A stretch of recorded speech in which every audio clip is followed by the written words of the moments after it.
Everyone. It's Thursday, February 21st. We're in the community room, or the governor's room of the community center, and this is the regular meeting of the St. Peter Board of Education. I'd like to call that meeting to order. And would you all please stand and join me in saying the Pledge of Allegiance? I pledge allegiance to the flag of the United States of America and to the republic for which it stands, one nation, under God, indivisible, with liberty and justice for all. Could we consider and adopt the agenda before us? So moved. Second. Have a motion and a second. All those in favor signify by saying aye. Aye. Opposed, same sign. Motion carries and the agenda is adopted. We have opportunities for members to speak to specific agenda items when we get to them. If you wish to do so, there's cards in the back that you can fill out and then get them to Becky on the end. And when we get to that agenda item, we'd allot you opportunity and time to speak. This evening we have a consent agenda. And as per our habit, we'll read through the consent agenda items. If there are anything individually we want to deal with, we will. Otherwise, motion to approve be in order.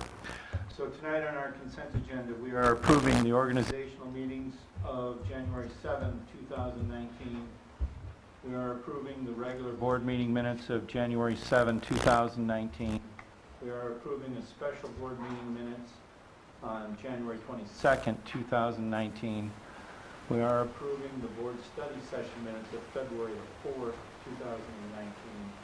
We are approving bills from January 2019 of $1,608,967.26 and wire transfers for December of $2,387,250.23 and January 2019 of $5,135,602.80. Mr. Chair, I was down at the district office this afternoon, and all the bills are in order. Thank you. We have a number of personnel items. We are approving the hiring of a .167 long-term math substitute teacher at St. Peter High School, effective January 2nd, 2019. We are approving the hiring of a .33 long-term math substitute at St. Peter High School, effective January 2nd, 2019.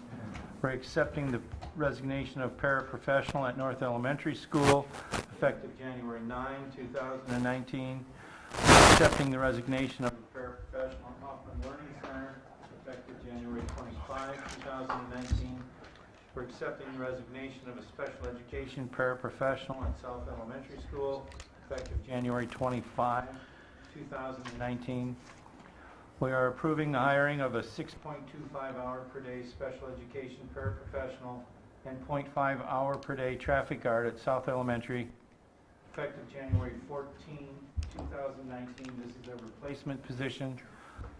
We are approving the hiring of a full-time custodial engineer at St. Peter Middle School, effective January 15, 2019.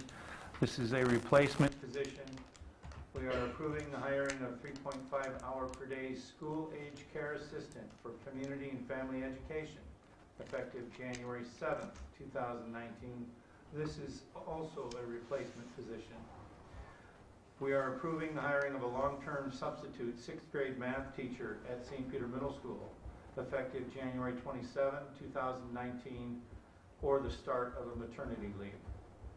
We are accepting of the resignation of a Title I paraprofessional at North Elementary School, effective January 21, 2019. We are approving the transfer of a Title I paraprofessional to a .83 hour per day reading intervention teacher at North Elementary School, effective January 22nd, 2019. This is a result of the restructuring of Title I services at North for the remainder of the year. We are approving the hiring of a 6.5 hour per day paraprofessional at Hoffman Learning Center, effective February 4th, 2019. This is a replacement position.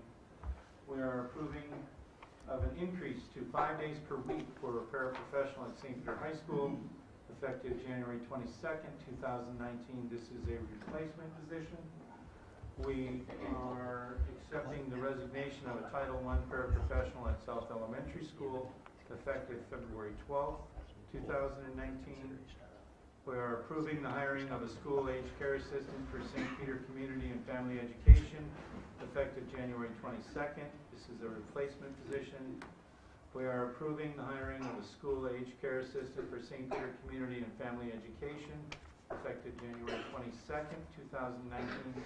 This is also a replacement position.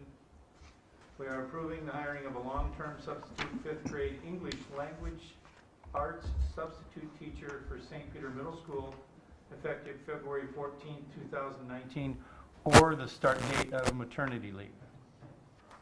Just a few more. We are approving of an increase of a 1.5 hour per day paraprofessional position for a part-time art teacher at St. Peter Middle School, effective January 22nd, 2019. This is a replacement position. We are approving the hiring of a 6.5 hour per day Title I paraprofessional at South Elementary School, effective February 19th, 2019. This is a replacement position. We are approving the hiring of a 5th grade science long-term substitute teacher at St. Peter Middle School, effective March 22nd, 2019, or the start of a maternity leave. We got something in the water. The acceptance of the resignation of a school-age care assistant at St. Peter Community and Family Education, effective January 31, 2019. And the approval of hiring a 4.75 hour per day special education paraprofessional at South Elementary, effective March 4, 2019. This is a replacement position. And lastly, the approval of additional advisors and coaches. We have 3 for speech. And I'll let you read their names into the record, because I'd get it wrong.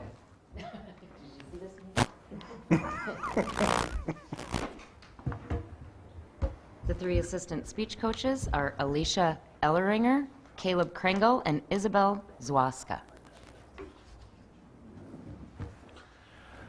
So do we have anything individually we want to work with? Yes, Mr. Chair, may we take item 6H back to Personnel Committee for the consideration?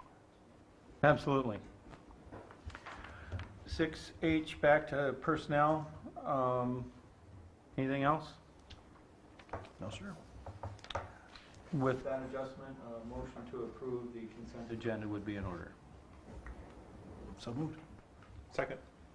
All those in favor signify by saying aye. Aye. Opposed, same sign. And the motion carries. Consent agenda is approved. Student spotlight for the evening. Mr. Doherty.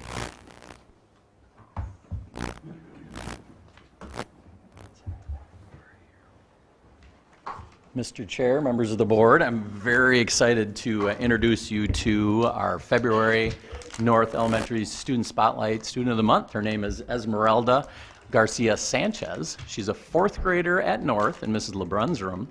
I had a great conversation with Esmeralda today, kind of laid out like everything that was going to happen. We talked about, kind of being a part of this meeting and just talking about like all the good things going on at North and in Esmeralda's life. And of course, like we talked about, like it's kind of hard to brag about ourselves, but I'm like, that's what we're gonna do tonight because you earned that. So, this is new this year. I'm super excited having North students being recognized at board meetings, and of course, I can talk all day about North kids. Unfortunately, we only get 2 spots during the school year, and she earned our February one.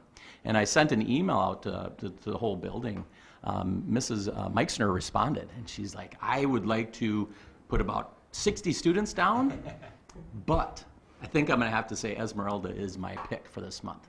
And so I'm going to turn it over to her a little bit. I got some questions for her, just starting with North, just being a 4th grader at North. Esmeralda, like what's your favorite part about being a North Star, a North Elementary student? Like what do you like doing during the day? Mostly helping students like get to know their English, like helping them if they speak Spanish and they don't know like English. Like me and my friends could probably help them to speak Spanish to them and help them like just concentrate on what they're doing Yeah. and my teacher's doing. Yeah, and that's what Mrs. Meixner said and Ms. LeBrun. They said Esmeralda doesn't even pause when there's a student that's still working on English when they know Spanish. Esmeralda is very fluent in both languages. So she steps up all the time like, I can help them out, and just helping them, whether it's navigating around the building, learning more about the content areas that they're studying in fourth grade projects. She said like she doesn't even bat an eye. Like she wants to help out all kids, especially the students that are learning English. What do you? I noticed, or I learned something about you and your after-school hours. You spend a lot of time doing what after school? Karate. Yeah, so tell us about that. Like, how much time do you spend practicing karate, and what level belt are you? I'm in purple belt, and we mostly like spent like 45 minutes in karate, and we mostly go there like 5 times a week. And also, I'm not actually gonna stay for purple belt for a long time because this Saturday, I'm gonna test for blue belt, just like my brother. And yeah, mostly yeah. So the commitment level to that, I mean, not only going through a 7-hour plus school day, but then logging another 45 minutes, 4 to 5 days a week after that to perfect something that she doesn't have to do, I thought was just remarkable. Yeah, and you brought a lot of people along with you. Are you able to introduce everybody?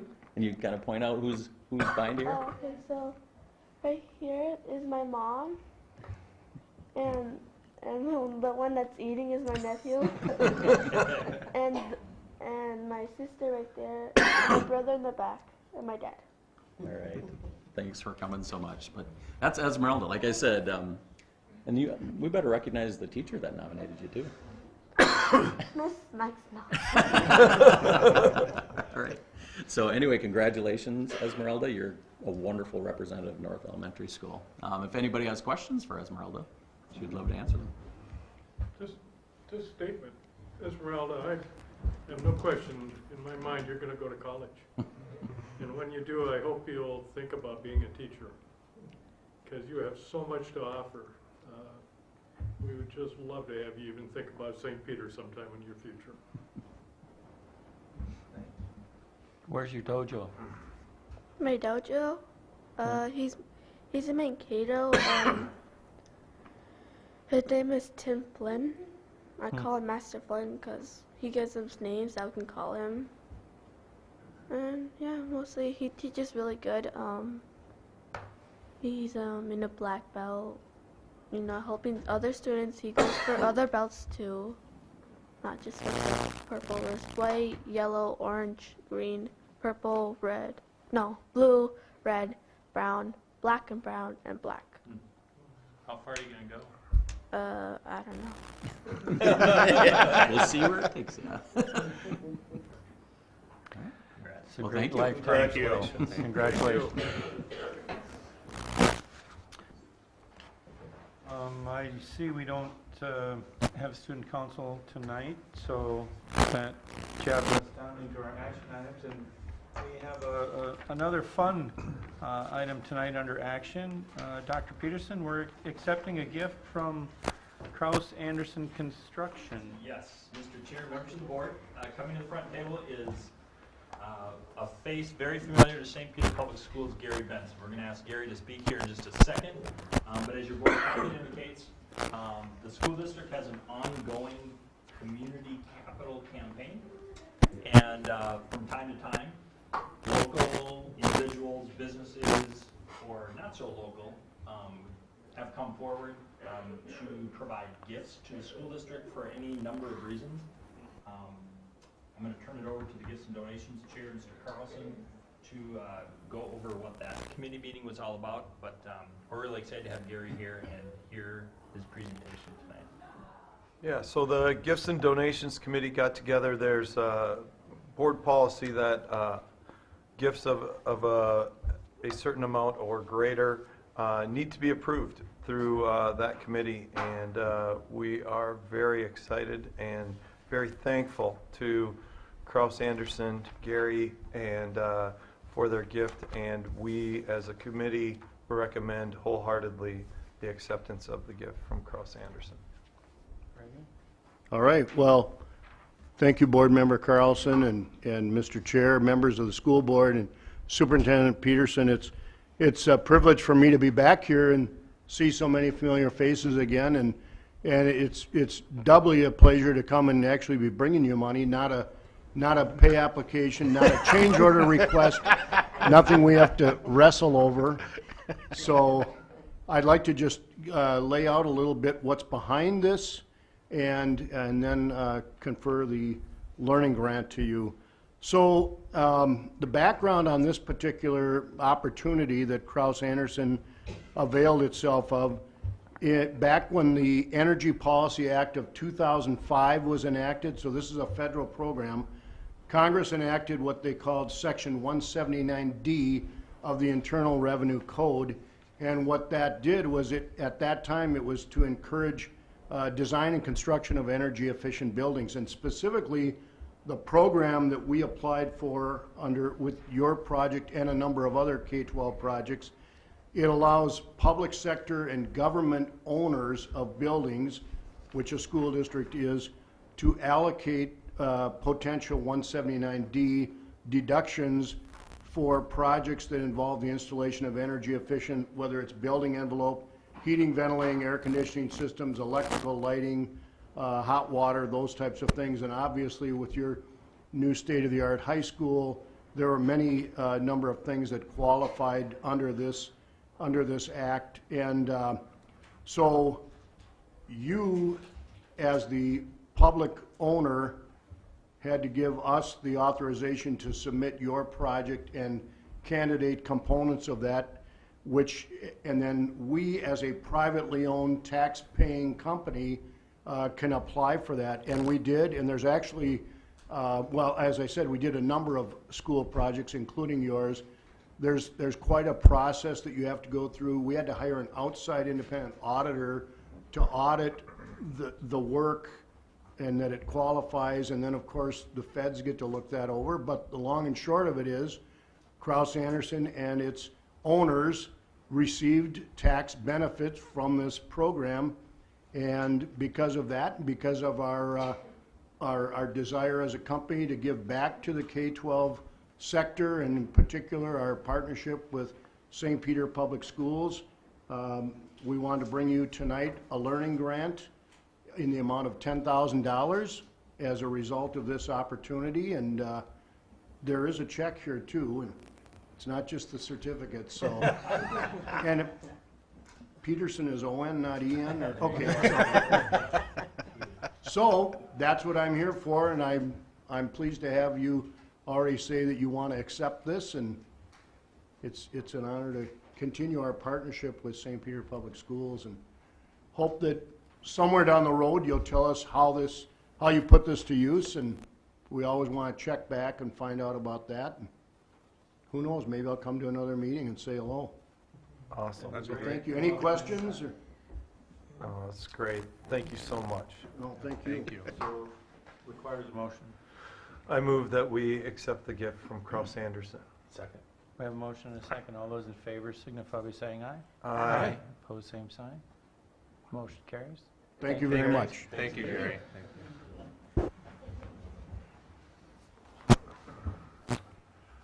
The next item we have is an annual thing that we do, which is to set the fund balance reserve goal. Dr. Peterson and the Finance Committee. Yes, Mr. Chair, members of the board, I'll turn this over to Committee Chair Meeks in just 1 second, but as you mentioned, it is a part of board policy that the board review and set by motion a fund balance goal for the year. That goal has changed over the years based on circumstances within the district, including enrollments, funding, and all sorts of different circumstances. The board will recall that discussion has happened at not only the Finance Committee level, but also at the February study session. And so with that introduction, I'll ask the Finance Committee to provide some context and rationale for tonight's recommendation. Mr. Chair, I'd like to put a motion on the floor. First of all, let's Very well. like to move that we set a fund balance goal of 60 days for the coming school year, or for the coming fiscal year. Can I get a second? Can I have a second? Mr. Chair, we did spend a lot of time on this in the study session, but I just want to remind board members of several facts.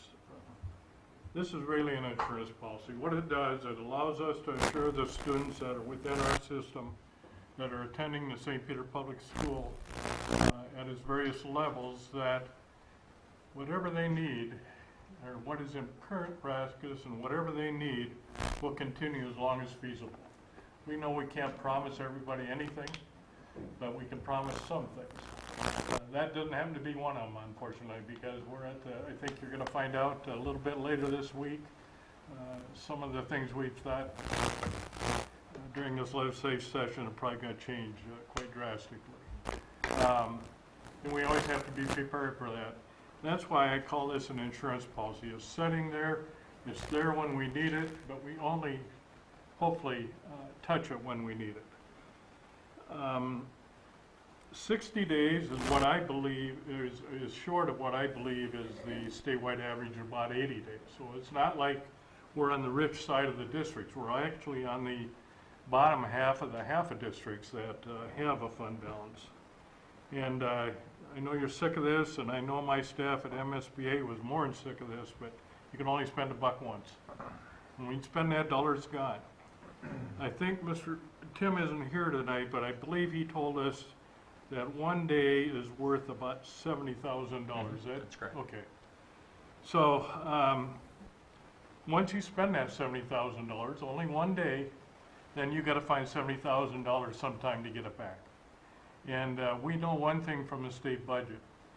And during good times, the money's here, and when bad times, it's our money. And somehow we have to have that money to bring us up so that we can continue to offer the educational programs, classes, and curricular activities that our students deserve. Mr. Chairman, I'd ask for a yes vote. And I'd be happy to answer any questions if there are. Questions, comments, clarifications, John? Yeah, I'm going to vote in support of the fund balance goal being 60 days, with the understanding that we will continue to discuss what the proper level of reserve we should have going forward.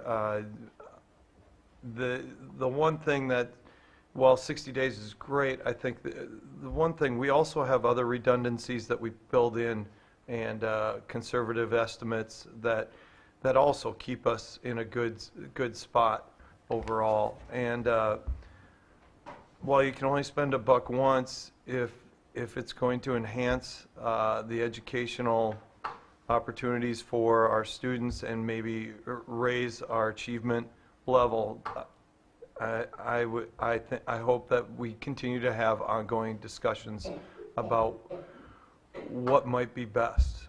So, but it's been discussed very thoroughly, and I'm sold for now on that 60 days is good, but again, discussion going forward to enhance the educational experience, even if it drops 10 days, would be something that I would hope that we continue to do. See how much fun this is, Ben? You'll find out next year. Yeah, and we do go through that dialogue each and every year, and it is almost continuous, right? Yeah. Because we keep the finance pretty high on the priority list as we go through our year, and we try and look down the road, and we want to make sure that we are not thinking about just today, but tomorrow and the time after that. And you know, when we had, after we had our study session discussion, which was a good discussion, did you see that the very next day there was a school district up north, a little ways away from here, that is just in all kinds of agony because they gotta make 7% reduction in their budget. That 7% turns out to be 7 figures of reductions, and the programs that they were looking at, you know, kind of nipping away at. Whew, we don't want to be there. And so sometimes we, you know, we do have that long view, but we've always had the short view too of what can we do and what can't we do. And I think the board's done a great job of balancing that over time. Mr. Chair, just another quick example that Tim Regner shared at the administrative meeting today, which really demonstrates how quickly things can change in your budget. Tim shared the example that over the last 2 weeks, South Elementary has added 4 kindergartners. So so in the grand scheme of things, you're thinking, well, four kids. Well, okay. Tim's like, well, think about it. 4 kids, $6,500 general math, $6,500 general education formula times 13 years. And so you take a kid coming in at new students starting as kindergartners and staying with you for 13 years, that's significant dollars over the course of their education in the school district's, budget. Of course, that can go the other way too. When 4, 5, 6, 8 kids decide that maybe there's a different option. So that's why everything is so important to the success of our city, our school, all that. Others? We have a motion and a second. All those in favor signify by saying aye. Aye. Opposed, same sign. Motion carries. We have a 60-day number to work with. Next item we have is our legislative priorities for the 2019 season. John, are you doing this, or you and Bob together? I think it'd probably be more appropriate coming from Bob, Sure. if that's all right with you. Absolutely, and if you don't mind, Mr. I'd just like to give a real quick update on the budget, state budget. The 6 positions or 5 positions, excuse me, that we talked about at the study session, I believe it was, have not changed. They're basically a 3% increase on the formula each year, the general ed formula. I'll talk about that in a minute. Fully fund Minnesota's portion of the cross subsidy of special ed. I'll talk about that in a minute. Increase and provide equitable funding for school district mental health services. That is part, Governor has some money in his budget for that. Support increased flexibility and local control is a general position that we've had for a number of years, and support a plan to align rules and statutes with federal law to reduce mandates. It's true in special ed as well as other areas. So those are the 5 positions, Mr. Chair. If you grant me just a minute to talk about, well, let me move those. Second. Motion and a second. Just give me a couple of minutes here. The governor came out with his budget, and I don't know if you've had a chance to look at it, but I had a quick view of it, and it's about $733 million more for education, K-12, pre-K-12 education. It's 3% on the formula the first year, 2%. I believe that was $189 the first year, and something like $153 or something the second year. Special ed, he's putting some money in there, but you got to read the fine print. It's not money to reduce the cross subsidy. It's money so that the cross subsidy does not increase.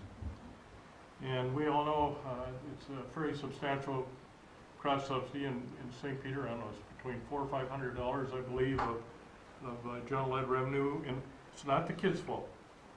These are mandates that are put on us by the states and the feds. The children are deserved every penny of program that they need. But the problem is the feds said they support 40%. They've never come close to it. The state had a higher percentage in the past, and it's kind of fallen back over time. But at least if the governor's budget goes forward intact, the increase or the cross subsidy won't increase. There's some school security levy increases, there's some teachers of color revenue, it's a good budget. The issue that's going to come up will be raised later this week. Most people, most pundits are telling us that the $1.5 billion budget surplus that was projected a month ago, and you remember we talked about the governor has to base his budget on a January forecast and or December, I can't even remember anymore. And the legislature, when is it? November, well, it wasn't even close. February. And then the legislature uses the February forecast. February forecast comes out later, or not this week, excuse me, next week. And most people are saying it's going to be drastically lower. And what they're basing that on is the tax revenues that have been coming in for the last a number of months. And if the state just funds inflation on all of the current programs, that's $1.2 billion. So at $1.5 billion, it wasn't like we had money coming out of our pockets. The state didn't. So it's going to be very interesting. I would suggest that, for future purposes, and I know this is conservative, but the Finance Committee and others may want to start looking at a forecast or a built-in budget for future of 1% and 1%. You can always add money to it. It's really difficult to reduce it once it's built into the plan. So, Mr. Chair, thank you for the time, and I really enjoyed the role of chair, and I know John will do a great job. Others want to contribute to this discussion about our priorities, what we do with them? I think kind of tied into the special education element is not necessarily, there's a hearing, committee hearing on Monday, the 25th, and where New Ulm schools have brought forth trying to get policies changed to kind of reduce to reduce paperwork for our special education teachers, which is desperately needed. They spend so much time on paperwork, and they got into it to be teachers, not to do a ton of paperwork. And I'm hoping that I unfortunately will be out of state, but it's at 10 o'clock at the state office building. If anybody wants to attend, I think it would be the show of support for this would be huge in moving it forward out of committee. We have a motion and a second to present these to our local legislators and to get them to the State House. All those in favor signify by saying aye. Aye. Opposed, same sign. Motion carries, and this is our flag. We're going to take that tomorrow. Next item we have tonight, we alluded to earlier in our meeting with the city, is the approval of a one-year agreement maintenance for Community Spirit Park. Dr. Peterson? Yes, Mr. Chair, members of the board, the Facilities Committee met earlier this week, had a chance to review the agreement in a little bit more detail. As the chair mentioned, there was a general conversation with the city tonight, and we had an opportunity to hear from some staff about how the arrangement has gone. Included in the agreement, as I believe it was Crafty mentioned, we are bringing forth the recommendation that this is a one-year agreement, just like last year's, and that provides us with a lot of flexibility over the next calendar year to see how the second spring and summer goes, and allows the board some discretion moving forward as to future agreements, whether it's with the city or any other entity. Mr. Chair, I have one question. Maybe I should have asked it earlier. Number 6 on page 55 talks about determination. Maybe I just have an older copy, but it says December 1, 2000, and I take it was 2018. Why is December 1 the date? I mean, evidently we've had mutual agreement to extend it. We're beyond that now. Right, I believe if the agreement is approved tonight, that'll change to 2019. But December 1 of 2019? Right, so we'd get through the spring, summer and fall growing maintenance, the CSP would be put to bed, and then if the board wanted to make a decision to end the agreement, they could. Okay, thank you. And going back to the meeting tonight, why not a multi-year? We're still trying to figure out each other's roles between the city and the school district? I think the roles have been clarified, and I think that we are off to a good start. I think that both sides recognize that it's still early. I mean, there's still things that are being worked out in terms of just the communication and just the levels. I think the 1 year isn't a hedge on, well, this didn't really work, so let's just see. I think it was more of actually it worked so well, let's do that again, and then if we can get a couple of good years under our belt, then maybe look at a multi-year. All right, thank you. I think that's fair. It still is a bit of a work in progress as we add things to the park out there. And, you know, we had a bit of an unusual year last year in how the work was done. And it was done well, but I mean, it wasn't like this year it's going to be different because people are going to know what to expect. And so we're maybe going to get a truer look at where we are. We get an excellent detailed billing from the city that comes monthly, and so we get a chance to see reconciliation of what's being billed, and those sorts of things are really useful.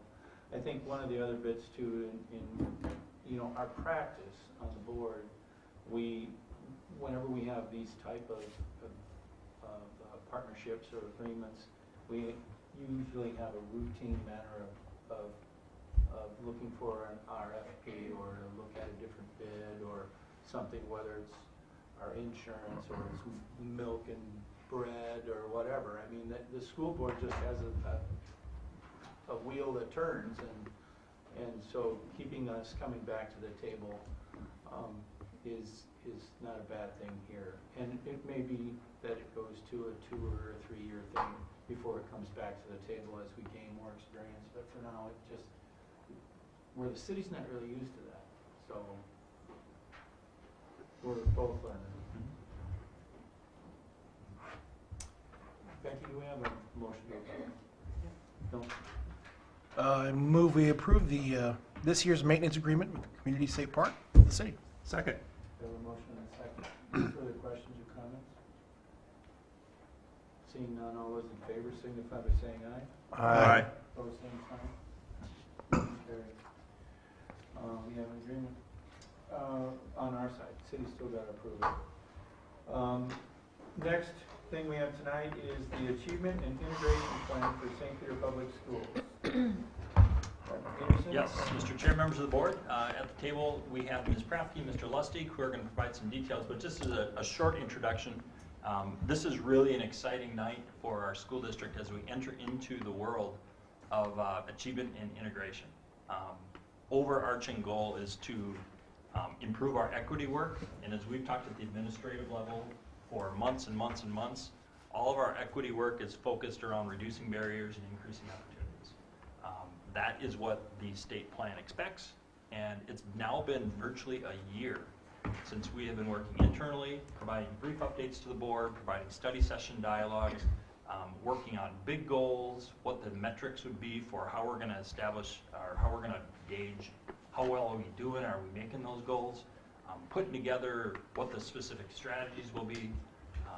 We appreciate the fact that the board had an opportunity just at the February study session once again to take a look at the plan, ask some questions that we were able to then go back and refine to make sure that if and when this plan does get approved by the board and get sent to the state, the likelihood of the state green lighting it and saying go for it and make a big difference in the lives of kids and families in your community.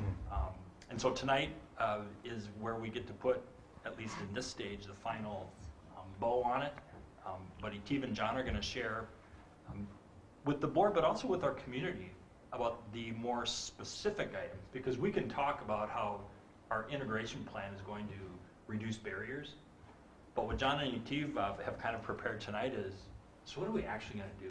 What's actually going to happen in our school district that's that we expect to make a big difference for kids? So with that. So thank you, Board Chair, members of the board, Superintendent Peterson. As Superintendent Peterson summarized, it's a 3-year plan. And beginning in fiscal year 20, so next school year, St. Peter Public Schools will become eligible for a little over $250,000 in new funding.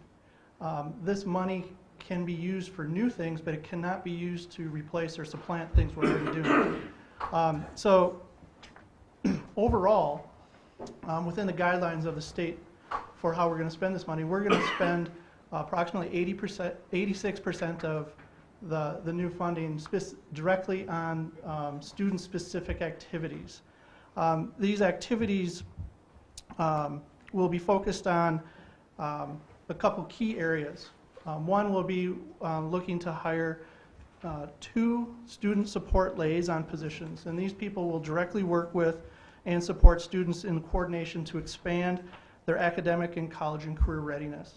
We're also looking to add after-school academic support, and this academic support will be directly aligned with in-school academic and learning to really just target in and help those students. But as part of that, we're going to use the funding to provide some transportation so that students can access that. So there will be transportation between buildings at the end of the day to get students to that after-school support. We're also going to be looking to expand and provide new opportunities for summer enrichment opportunities for students. Specifically, we're looking at a Scrubs camp, which is kind of targeted to try and help students become focused and interested in more health-related career areas, as well as Camp Invention to bring in some more inquiry and help students really become motivated to ramp up their academic needs in school that's focused on helping them with their careers after school. And a big part of the achievement and integration plan is interdistrict and cross-cultural experiences. So we're looking to add some student voice dialogue sessions that will be facilitated by the Public Deliberation and Dialogue program at Gustavus. But this will be working with 4 other school districts. So we'll be bringing some of our students along with students from Mankato schools, Cleveland schools, Janesville, Waterville, Pemberton schools, and St. Clair schools. And these will happen at multiple times throughout the school year and give an opportunity for students not only to engage with different students and peers from around the region, but also to go to those different school districts. So schools will take turns on where they're hosting those dialogue sessions. And in addition, another cross-cultural and interdistrict will be an equity summit. The equity summit will be in the summertime, and it'll actually include not just students, but it'll include staff as well. So teachers, teacher leaders, and administrators, all 3 groups working together as part of the summit. And in addition to the 86% that we're going to spend on direct student services, we're also going to look to spend 14% of the money on professional development and indirect costs. Yep, so as John said, 14% of our allocation is identified or marked for professional development and indirect services. So some things we're looking at and are listed in the plan is to allow teachers to attend the Equity Summit as well. And that's really to just develop culturally responsive strategies, courageous leadership training, and that focuses on a multi-phase racial equity program. Top 20 training, which really revolves around student and school culture and environment, and then response to intervention or RTI training that works to ensure that students are responding to instruction and meeting those performance benchmarks. So again, between this direct services, professional development, and indirect services, that's the $250,000 right there. So really, really nice opportunities for our school district. Questions about the programming that we've listed or anything else about the achievement and integration plan? Anyone? Dr. Peterson? I fully support and recommend approval of the plan tonight. If approved by the board, the plan will be submitted to Minnesota Department of Education immediately, so we can get feedback from them, make any revisions if needed, make sure that it gets approved well before July 1. All right. Seeing no questions, this does require a motion. So moved. Second. We have a motion and a second to approve the Achievement Integration Plan. All those in favor signify by saying aye. Aye. Opposed, same sign. Motion carries. Plan is good. Go. Thank you. Thank you so much. Thank you. Information items tonight. The first one's easy. You've got a attachment in here and elsewhere, which is the school board committee appointments for 2019. And for those there were some big changes. Big changes not in that we don't have a lot of success with what we were doing, but we know that there's going to be change on the board this year, right, Bob? Yes, sir. And so we wanted to get people on committees because the way we do it is we put 3 board members on a committee, and if your name is on that committee, when you're setting the appointment and you're working on the budget between the superintendent and myself, or not the budget, but the agenda between the superintendent and myself, I mean, you're the one who needs to be there. If you want to join those other sessions, you can take in as many as you want. And we just wanted to make sure that we had people maybe getting into an arena they hadn't been into before, or they hadn't been into for several years, knowing that the passions that we have for various committees will encourage their attendance on a voluntary basis, not being required to be there, but to be there to pass on some legacy information. The one committee that did stand is negotiations, and keeping that very steady throughout this year, because it is a negotiation year. And with some luck, we'll be done with that by January, when somebody wants to ride off into the sunset. So, but that's where we are. We've got a published bid, and Becky, I think they're up on the website, right? It will be after bids are done tonight. Okay. So that's part of our information items for tonight. The other, Did I understand right? I don't know if you meant to say it this way, but you tried to put us on committees that we aren't necessarily interested in, because you know we'll go to the ones that we are interested in, so that we're exactly right. Yeah, I'm just checking if I wasn't sure if that's the point you were getting across. Okay. The madness. It'll work, actually. I'm still going to finance, so.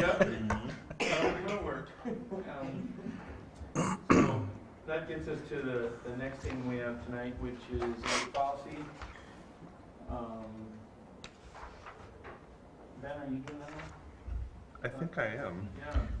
Indeed. I don't think so. Super prepared for it. Yeah. No more. After tonight's first performance, I reading won't of be some on that adjustments. committee anymore. Yeah, I guess, Bob, you're supposed to lead this right now. I did finance tonight. Yeah. So this is the first reading of Chapter 1, and we just went through and made some small revisions. I don't recall any massive changes. You can see in the highlighted portions there on page 3 and several other pages where those changes have been made. We changed 1.4 to reflect some changes that we wanted to make and that we felt committed to making, but I don't think that it changes the tenor of that policy or changes anything substantively. Well, I mean, some of the stuff, as an example, is that we've got our buildings determined by what grades are in them, right? Well, we've Yeah. changed since the last time this policy was done, so it's Right. just a matter of saying that the middle school now has grade levels 5 through 8, you know, things like that. So those are some of the standard updates, and then we always use the guidance from MSBA that we use to look at and make sure that certain things contain, and if there are any statute changes, et cetera, et cetera. So standard practice, first reading, go through it, got any issues, things that need to be brought back to the policy group needs to get together before the next scheduled meeting to deal with something, then we hammer it out. Otherwise, these come back for second reading and adoption. So a motion of having the next committee meeting December 30th, 2019, is that a motion? Yeah. Okay. That one won't work. To be clear too, we also took a look at 6.1, 6.12, 7.4, 7.47, which is a little bit out of order, but there were some things we wanted to look at in there. So. Question for Ben or anyone else on policy at this time? I know there'll be a lot more questions next time when everyone's happier. There's nothing. Since this is the first time since the committees have changed, we don't, when do we first follow those? I mean, is that after we have approved them and now going forth, we'll be on our, okay. Yeah, okay. and then you get a clean copy, and in your big policy book, you take the old ones out and shred them and put the new Okay, ones in there. so as of tonight, then we'll. New change committees, those. yep. Okay. Yep. All right. That gets us all the way through our stuff. We're down to reports, I think, with principals, superintendent, individual board members.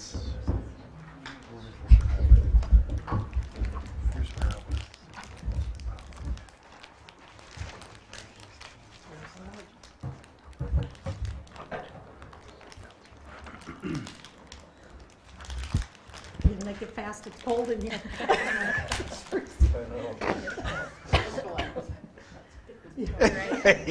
You're up to deep. Thank All you, lucky right. stars, you're not wearing shorts.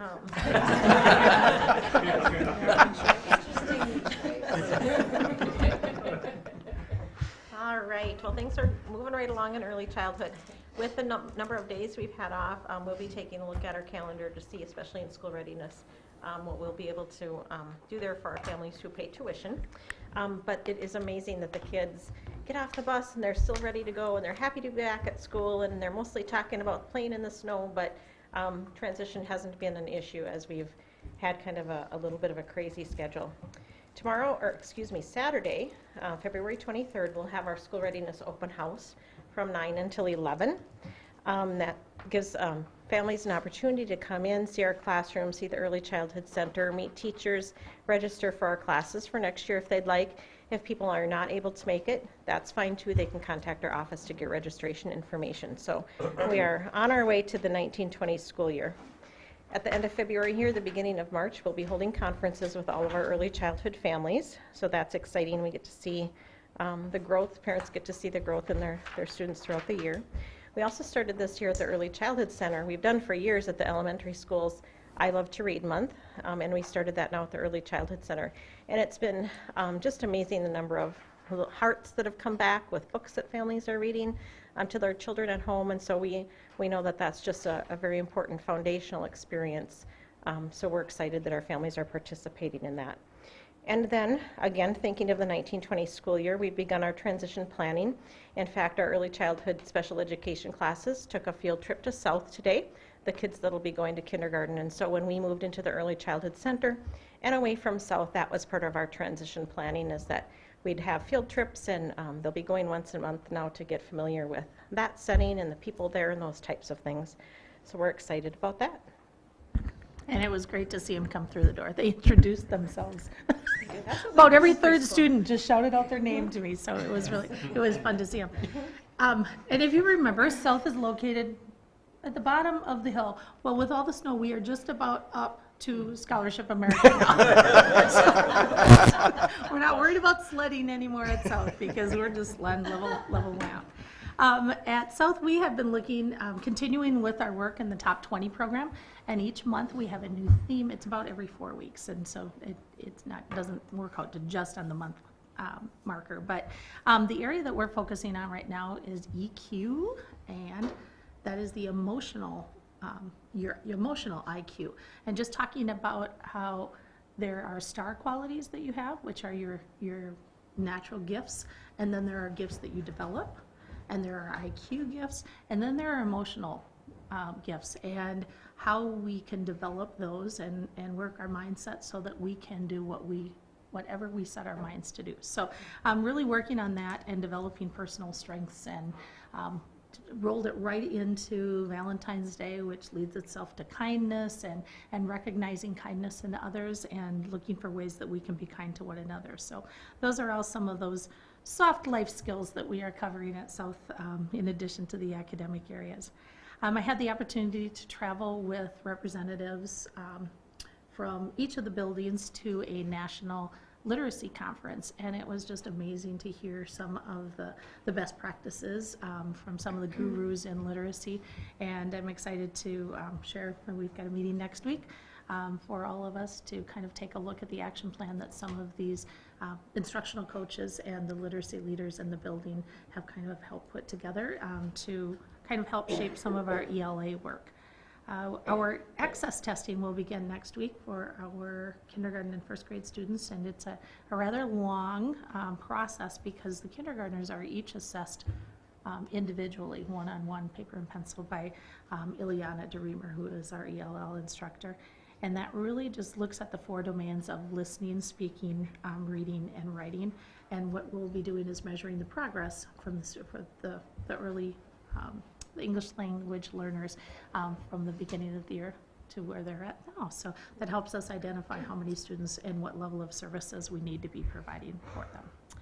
And last but not least, I'd like to invite you all out to McDonald's next Thursday night, as it is McTeacher Night. So we currently have about 8 people signed up to work shifts. We'll be there from 4:30 to 7:30, and we do still currently hold the #1 spot for the most money raised in a 1-hour time period out at the St. Peter McDonald's. So you can come anytime.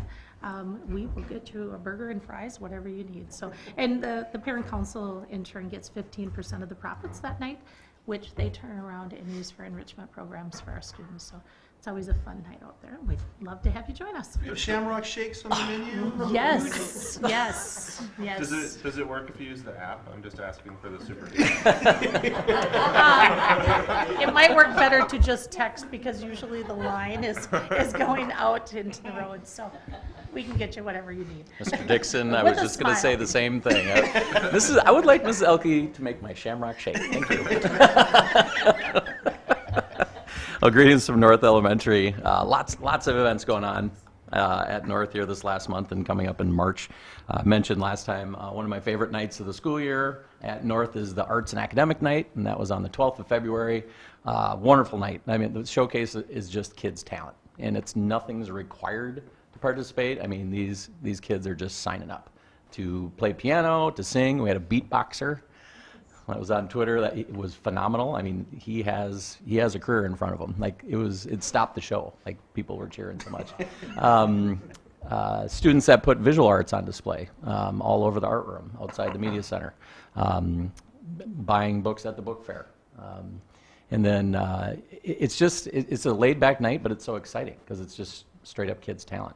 And of course, we had the science fair and interest fair on display. So kids spend a lot of time putting together projects that they're interested in, or they want to get a shot at the competition of the region. So we're sending 3 kids on to the regional science fair in 3rd and 4th grade, and so they'll show up in April at MSU to try to compete against other 3rd, 4th, 5th, 6th, 7th, 8th graders.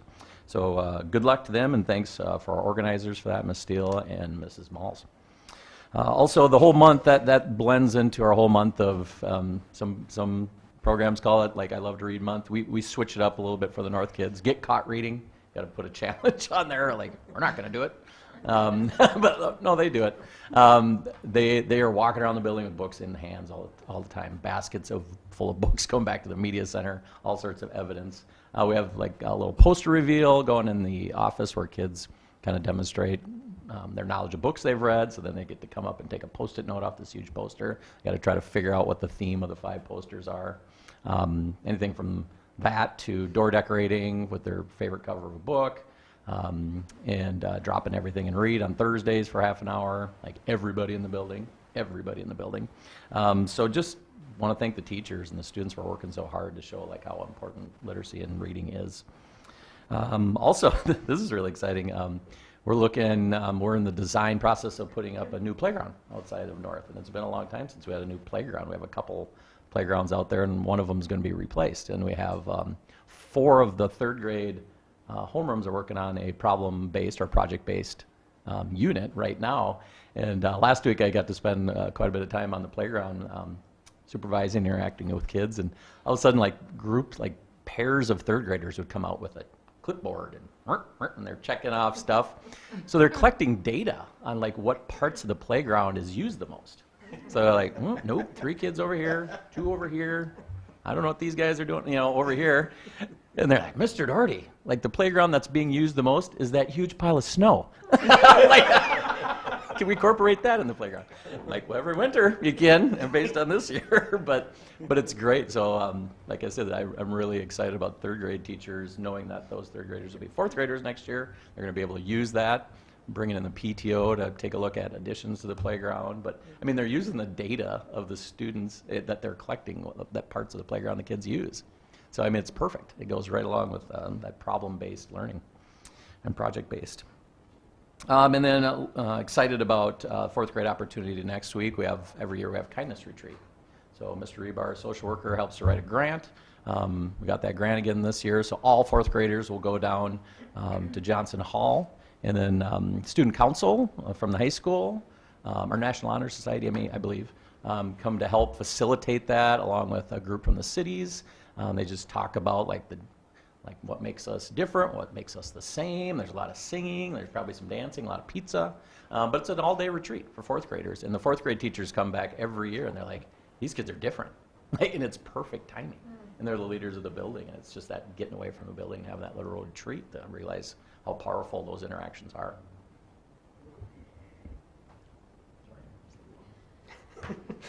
4 updates, and they all deal with middle school fine arts. So on February 2nd, we had a quintet of 6th graders attend the Owatonna Middle School Solo Ensemble Festival, and they earned, I'm trying to think of what this is called here, the Superior Rating and the Outstanding Performance Award.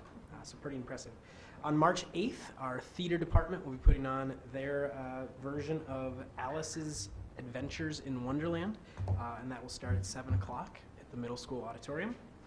On March 9th, we're sending 12 students, 5th through 8th grade, to an honor band in Austin.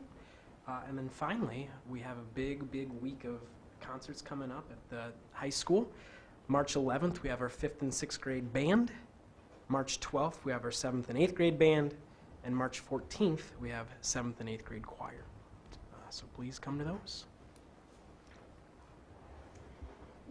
We've had a bit of a rough go with having to reschedule events. In particular, some really big events. Yesterday was our opportunity day at the high school, so we have in particular, well, a lot of people work really hard to schedule that day, but Mandy Quist and Janice Sikora work really tirelessly on that event. They have it all set and rescheduled for March 12th. We're able to show screenagers again, so they've worked out the rescheduled opportunity today. But that was kind of a biggie, and they were storm tracking leading up to yesterday.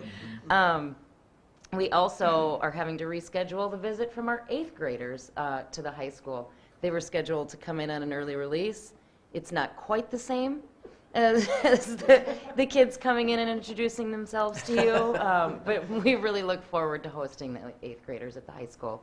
And it is really important to get them into the building early and often, I think, because that's a big transition. We hosted a registration information night for 8th grade parents. I believe it was Tuesday night when we had parent-teacher conferences, and it was also blizzarding that particular evening. But we did host quite a few parents of incoming 9th graders that evening. We also hosted a similar event for parents of 9th through 11th graders. But it was especially nice to see some of the new families. We also I want to highlight again. The Screenagers event, which is Monday night at 6:30. That is the group of organizers that has played a significant role in helping plan that. They now have a name. It's called Raising Our Community's Children and Continuing the Conversation. So the hope is to continue to host events such as this, such as the Know the Truth evening, and cover topics that parents raising kids in today's world are interested in talking about with each other and with professionals. So that's a great group of really involved educators, county workers, and parents that we really appreciate their work. Farm to School Day is next Wednesday, February 27th. It's our second Farm to School Day, so our FFA and Ag kids are providing much of the food that we'll be serving in the cafeteria.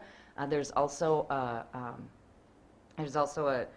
opportunity fair, and hopefully we will have a lot of guests who have either summer employment or future job opportunities for kids who are interested in going into any work in the ag industry. So February 27th, and you're all welcome to come out to the high school for lunch.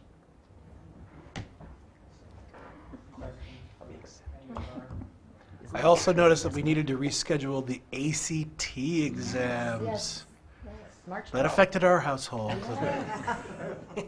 I had a particular student who was ready to walk into the octagon. He was all just, let's do this! And I had to pull it back the last minute. He's worried he's not going to be able to get himself pumped up again. But you can do this. You can do this. Get into March. We'll be all right. More opportunity to test prep. That's right. Mm-hmm. Spin it. It wasn't even that snowy yesterday. I don't know what the problem was.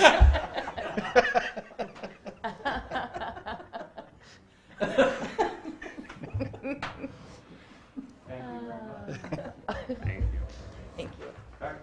Yes, three items to report on. Number one, I had an opportunity last week to attend the National Conference on Education. Wanted to extend my thanks to the board for supporting that professional development for myself. Like many conferences, you go and you find out exciting new ideas and things that we should be looking at and exploring and investigating and maybe bringing forward at a future time. And then in other areas, you're like, wow, we are right there. And so that's great. So whether it's culturally responsive practices or safety security, a lot on social, emotional learning and mental health of kids across the country. There's a lot going on, as our principals are reporting there, and a lot to do to help kind of help reframe that within our public schools. And Vicki, this is preaching to the choir. You've known this for a very long time. For decades within our schools, it's just been kind of implied that schools are all about academic achievement, and social emotional is kind of like a nice little add-on, nice to have. Yeah. And really that mindset is shifting across the country, which is that now is the core, because if you don't have that, everything else, you're not going to get to where you need to go. So appreciate the board's support of that. Related to that, this week has been designated by MSBA as School Board Recognition Week. Goes without saying to this group, but I so much appreciate your leadership. Before having the privilege of serving in this capacity, I have told so many people how much I've underestimated the time that people put in to board leadership. I don't think anybody thinks or expects that people just walk in here and let's have a board meeting. But the level of committee, the committee work, those committee discussions, the individual conversations that we have, professional development that you engage in, really makes a huge difference. So on behalf of our community, thank you very much for your leadership. Final thing I wanted to mention, none of our principals touched on it, but I just have to commend each of them for their work over the last 6 weeks, really related to work of equity and parent and kid engagement. As we all know, this is the first formal board meeting that St. Peter has had since our January meeting. And it was at that meeting where we had several visitors express concern to the board about parent engagement and parent communication and interacting in a more ongoing and well, ongoing basis about how kids are doing in our schools. Our principals heard that loud and clear, and in a very short order have put together site-specific, and now we are just about ready to unveil district-level plans that really bring this community-wide with both not only community engagement but school outreach, a healthy dose of professional development for our staff, which we really believe will help us move forward with not just socially emotional but culturally relevant, and some of the topics that we've been working through over the last several weeks. So I really appreciate what our principals have been doing. They've been engaging with not only with their local or with their individual parents and kids, but really at the building leadership level, understanding that this isn't something that gets addressed within 6 weeks, and then you say, okay, what are we going to do next? This is an ongoing dialogue and conversation as we make improvements to our system. So thank you to all of you. That's all I have. Thank you. Board members? Anybody have anything? Ben? Oh, I was just going to say, I wanted to thank all the school staff for what they've done during these school snow days. I mean, the extra work that's gone into that, and for how everybody's looked out for the safety of the kids. I think that was so great, and I know it's probably been a lot of extra work for you guys. I had heard on the news, KRBI, no, not KRBI, that's way back. Channel 12 News, they were talking about all these schools that want to follow St. Peter and do the flex learning days. Now everybody's kind of getting on board on that, so it's pretty interesting.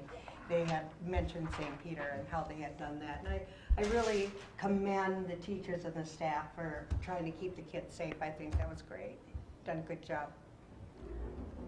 Great. I wanted to talk about History Day. So National History Day is an event that happens in the spring across the country. Minnesota has a very robust program. I think a lot of other states hate Minnesota because we send a lot of really good kids to nationals and do very well. But there are thousands of kids who don't end up going to nationals but do participate in their school and then in their region events that are going on. And we have an event coming up in Mankato on March 19th. And to just talk a little bit about History Day and why I think it's important. Most people won't grow up to do history for a job, but it's really a life skill. If you think about people needing to be able to locate information, analyze it, and come up with their own opinion, if you can't do that, you're going to get screwed buying a car, you're going to get screwed buying a house, you're probably not going to understand the news very well. And so it's a History Day competition, and it's about focusing on a topic in history, but I think it's really providing kids those research skills that they're going to need for any career or life opportunity that they'll go on to. But that's March 19th, and if there's anybody out there who would be interested in judging, they are looking for judges. You get free parking at MSU, which is quite a value. You get dinner, free dinner. You get a free t-shirt.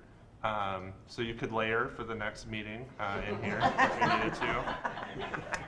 And for those people who are maybe watching from Buffalo because they thought that Sam would be on camera at some point, there are other regional events across Minnesota that you can also volunteer for. But if you're interested, just Google History Day Minnesota and judge, and you'll be able to find it pretty quickly. Mr. Chair, can I follow up on that? I have judged in the past, and they give you all of the background. They pair you with somebody that's been there before. They help you with questions. It's really a neat experience. Unfortunately, I'm in Cordell that day. Tuesdays are a bad day for me, but if you're free, do it. You'll feel really good, and you're going to learn a lot. Thanks, Bob. Just a couple other things I'd like to highlight. We had a recital out at the theater last weekend for the St. Peter Choral Group, and there was a little bit of snow that day. But our guys, Mr. Bachman's guys, it was great. I mean, once you got on school property, you were safe, okay? And you could get in and out of the building, and it was great, and the presentation was fantastic, and really wonderful to see that our facility being used for a community event. So watch for those in the paper. They're really good things. Secondly, just update to the board, MVET is in the process of going through strategic planning encompassing all 7 of our districts. And in addition to that, there is a search for a leader out there of the, what's Bob's designated title? Special director. Special ed director. So that's going to be underway in the next few months. So things going on out there, and looking to try and impact. I believe we saw a report the other day that of the districts that we serve, there's 1,134 kids receiving services associated through MVED in the various districts. And we are in 7 state districts, right, John? State representatives? State House members? Yeah, state house members. We have 6 state house members and 5 state senators. Yeah, so a larger group of people that we can work with. And do we have an upcoming go to the Capitol Day this year? We haven't discussed one. I think what we've found in the past is just to pick a different day besides the general, big day. the big day where they invite all the board members. Right. I think it becomes a little more personal. But the MVED vehicle becomes one that we can get a consistent message across quite a number of legislative people and get that going. So something that's continuing to evolve and grow there with that. And so that was a Tuesday night, wasn't it, Tax Rate? That's right. With that, we have upcoming meetings of the board. We have Finance Committee meeting Thursday the 28th. Board study session Monday, March the 4th. Regular board meeting scheduled for Monday, March 18th. Brings us to our favorite agenda item. Ms. Figgy. And make a motion to adjourn? Second. All those in favor? Aye. Aye. We are adjourned. Thank you very much. Yeah. Oh, I like this. This guy, I got it.